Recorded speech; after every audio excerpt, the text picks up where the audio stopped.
Balak ng Russia na muling gumawa ng intermediate at short-range nuclear-capable missiles. Kasunod yan ng pagpapadala ng Amerika ng weapon systems sa ilang bansa, kabilang ang Pilipinas. Saksi, si Rafi Tima. Ito na ang isa sa pinakamalaking flyby ng mga eroplano ng Philippine Air Force, kabilang dito ang mga T-41 at SF-260 training aircrafts na bumuo ng mga numerong 77 para sa ika-77 anibersaryo ng Philippine Air Force.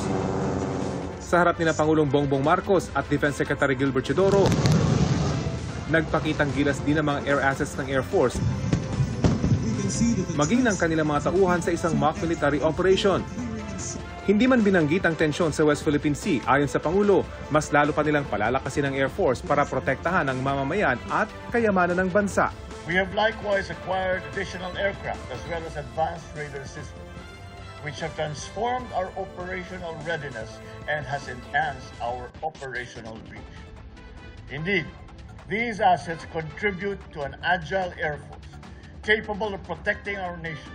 When trespassing aggressors are denying us our right to our own territory, threatening our ships and harming our soldiers, we are ready to respond swiftly with courage and firm resolve in defense of our sovereignty in honor of our flag. Bukod sa mga bagong kagamitan, ibinida rin ng Pangulo ang pakikipag-usap sa ibang bansa at pagsali sa mga bilateral at multilateral exercises.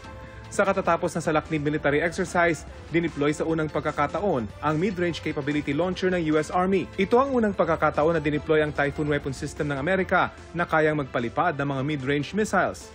Ang hakbang na ito, ikinabahala ng China at Russia. Sa isang pahayag, sinabi ni Russian President Vladimir Putin na dahil sa pagdadala nito sa Pilipinas at iba pang bansa, balak na raw ng Russia na muling gumawa ng mga intermediate at short-range nuclear-capable missile.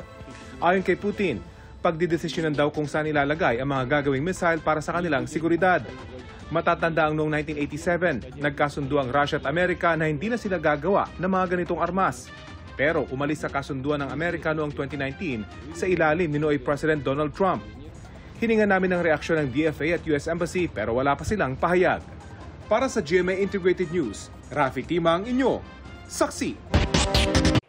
Mga kapuso, sama-sama tayong maging saksi.